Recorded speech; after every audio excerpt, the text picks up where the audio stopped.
Tapi kalau kita merasakannya sangat besar sekali energinya, sangat terasa, bahkan kita bisa mengeluarkan keringat, ya, maka itu sudah dipastikan dia itu memiliki ilmu gaib atau khodam yang sangat kuat di dalam dirinya. Ya Nabi, salam alaika. Ya Rasul, salam alaika.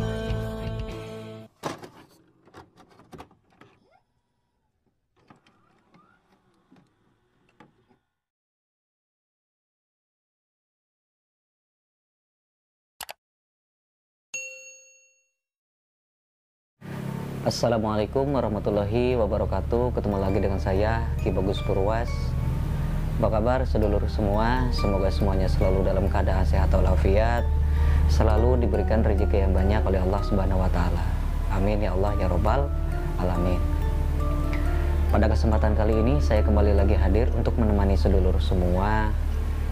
Seperti biasa, kita akan kembali lagi hadir untuk membahas tentang dunia supranatural dan juga dunia ilmu kegaiban, dan tentunya dunia ilmu hikmah juga. Nah, jadi pada kesempatan kali ini yang akan kita bahas itu adalah mengenai bagaimana cara mengetahui seseorang itu belajar ilmu gaib atau tidak. Apakah seseorang tersebut itu memiliki ilmu gaib atau tidak. Nah, mungkin pertanyaan seperti ini banyak juga yang dipertanyakan karena dia penasaran dengan seseorang yang mungkin ya dia itu berdekatan dengan seseorang. Nah, dia itu penasaran apakah orang tersebut itu memiliki ilmu gaib atau tidak gitu ya, atau seseorang itu bertemu dengan seseorang yang memang dia itu seolah-olah seperti memiliki ilmu gaib. Nah, tapi dia ragu-ragu apakah benar dia itu punya ilmu gaib atau tidak, atau hanya sekedar penampilannya saja atau kelakuannya saja seperti yang memiliki ilmu gaib seperti itu, atau hanyalah penipu gitu ya. Nah, hal seperti ini sebenarnya sangat penting loh bagi sedulur yang tidak tahu ya gitu, yang pengen tahu caranya bagaimana untuk kita bisa mengetahui apakah seseorang tersebut punya ilmu gaib atau tidak. Ya mungkin di sisi lainnya juga ya kita mungkin bertanya-tanya buat apalah kita pengen mengetahui urusan orang lain begitu ya. Nah, di sini dua sisi yang sangat bertentangan juga. Nah, itu semua tergantung dari pola pikir sedulur semua. Kalau misalnya biarkan aja, dia punya ilmu gaib atau tidak, ya biarkan.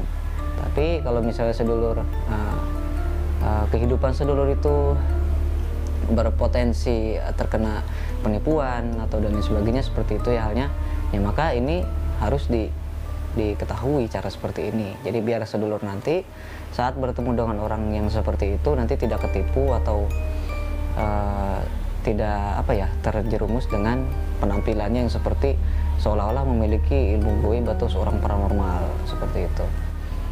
Tapi disarankan, diusahakan sedulur itu jangan niat untuk mengetes, cuman sekedar ingin tahu saja. Kalau misalnya sedulur sudah tahu ya sudah gitu ya. Jadi jangan ada niat mengetes gitu ya, mengetes orang tersebut gitu. Yang akan kita bahas ini untuk yang datang langsung dulu, ibaratnya kita bertatap muka langsung dengan seseorang itu gitu. Nah, itu yang paling mudah. Nah, nanti sedulur kalau misalnya sudah ketemu sama orang yang menurut sedulur itu pengen tahu itu punya ilmu gaib atau tidak, nanti sedulur usahakan posisinya itu tidak terlalu jauh ya. Ya usahakan sekitar jarak berapa meter ya, 1 meter lah. Jadi jangan terlalu jauh dengan orang tersebut. Dan usahakan juga di sekitar kita itu tidak ada orang. Kalau misalnya ada orang, misalnya ada banyak orang ya, ada banyak orang di sekitar kita, oke lah, misalnya kita sedang ada di suatu tempat gitu ya, sehingga kita itu saling berdempetan gitu ya. Nah, maka kita usahakan kita itu posisinya sama dia itu jarak yang paling dekat gitu ya. Misalnya di samping kita ada teman kita, maka teman kita jaraknya harus lebih jauh daripada orang yang mau kita ketahui dia punya ilmu gaib atau tidak gitu. Jadi posisi kita harus paling dekat sama dia daripada sama orang lain gitu ya. Sampai di sini semoga sedulur bisa paham. Nah, kalau kita sudah berdekatan dengan dia, jarak sekitar 1 meter atau bahkan setengah meter atau bahkan 1 jengkal tangan ya gini, nanti kita usahakan kita luangkan waktu beberapa detik ya seperti itu. Kita jangan memikirkan apapun, kita fokus konsentrasi. Nah, di dalam hati kita niat di dalam hati kita memohon kepada Gusti Allah, ya Allah tunjukkanlah apakah orang yang ada di samping saya ini dia itu memiliki ilmu gaib atau tidak gitu ya. Kita berdoa, niat dulu yang pertama. Nah, kalau kita sudah berdoa atau berniat begitu, nah di dalam hati kita konsentrasi di batin kita ya. Kita konsentrasi, boleh dengan pejamkan mata ataupun dengan seperti orang yang diam gitu ya bisa. Ya kalau misalnya kita takut dicurigai gitu ya, ya boleh kita sambil buka HP, pura-pura nonton video YouTube atau gimana ya gitu. Nanti sedulur bisalah untuk menangani hal tersebut gitu. Nah, kalau kita sudah dalam posisi seperti itu, nanti kita akan merasakan seperti halnya ada getaran seperti goncangan di dalam diri kita. Bisa jadi ada setruman gitu ya. Terus bisa jadi kita itu akan merasakan seperti hawa panas di samping kita itu ya, di dekat orang itu. Nanti kita akan merasakan hawa panas yang sangat panas sekali. Nah, di situ nanti sedulur bisa merasakan. Kalau misalnya kita sudah merasakan, wah berarti ini ada energinya orang ini. Nah, berarti dia memiliki sesuatu yang sedulur tidak ketahui seperti itu. Ya contohnya salah satu contohnya memiliki ilmu gaib. Dia itu istilahnya pengamal ilmu gaib lah gitu, pengamal ilmu hikmah gitu. Lah kok bisa? Cuma kita berdekatan aja, kok kita bisa merasakan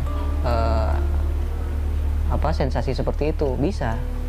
Karena ilmu gaib itu, setiap ilmu gaib itu memiliki kekuatan energi ya, di dalam diri seseorang itu akan tersimpan energi gitu ya. Apalagi kalau seseorang itu mengamalkan ilmu gaibnya itu sudah sangat mumpuni sekali, sudah sangat dahsyat sekali, maka pancaran energinya itu akan sangat luas. Bahkan kita itu jarak beberapa meter saja sudah kerasa kalau kitanya peka ya.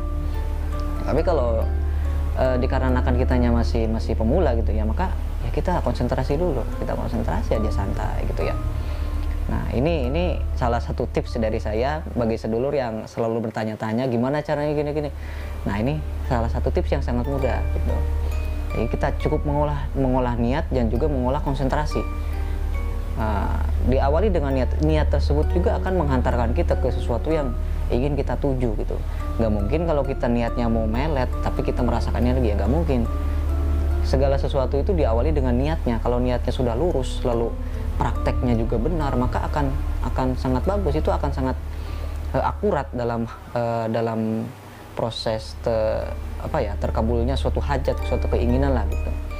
Nah, lalu misalnya nih, kalau sedulur tidak merasakan apa-apa, hanya merasakan sedikit ada getaran, nah itu bisa dipastikan kita harus bertanya-tanya dulu, itu sebenarnya ilmu gaib atau hanya sekedar energi-energi biasa gitu. Nah, itu nanti sedulur kalau misalnya hanya merasakan sedikit, maka jangan yakin dulu ya. Berarti orang tersebut itu energinya masih kecil, bisa jadi seperti itu. Atau dia itu bukan pengamal ilmu gaib. Atau bisa jadi itu adalah reaksi dari khodam orang tersebut ya, atau leluhurnya gitu ya, leluhur orang tersebut. Itu secara otomatis energinya tuh ada benturan kepada kita. Nah, jadi begitu. Tapi kalau kita merasakannya sangat besar sekali energinya, sangat terasa, bahkan kita bisa mengeluarkan keringat ya, maka itu sudah dipastikan dia itu memiliki ilmu gaib atau khodam yang sangat kuat di dalam dirinya. Nanti dulu bisa ini sendirilah, bisa lakukan cara ini sendiri. Nanti dibedakan saat kita merasakan energinya si Anu, terus kita rasakan lagi energinya si Anu gitu ya. Oh berarti berbeda, atau ada kesamaan, atau bagaimana lah, nanti pasti ada sesuatu yang beda gitu. Nah begitu untuk cara merasakan energi ilmu gaib milik orang lain. Ini untuk ya istilahnya untuk mengobati rasa penasaran sedulur ya, yang selalu bertanya seperti itu. Nah, mungkin cukup sekian dulu konten kita kali ini yang sangat singkat dan padat ini ya. Semoga bermanfaat buat semuanya, dan semoga meskipun ini adalah cara yang sangat sepele, tapi sangat jarang cara seperti ini diajarkan orang-orang lain begitu. Ya baiklah, saya Ki Bagus Purwas. Assalamualaikum warahmatullahi wabarakatuh.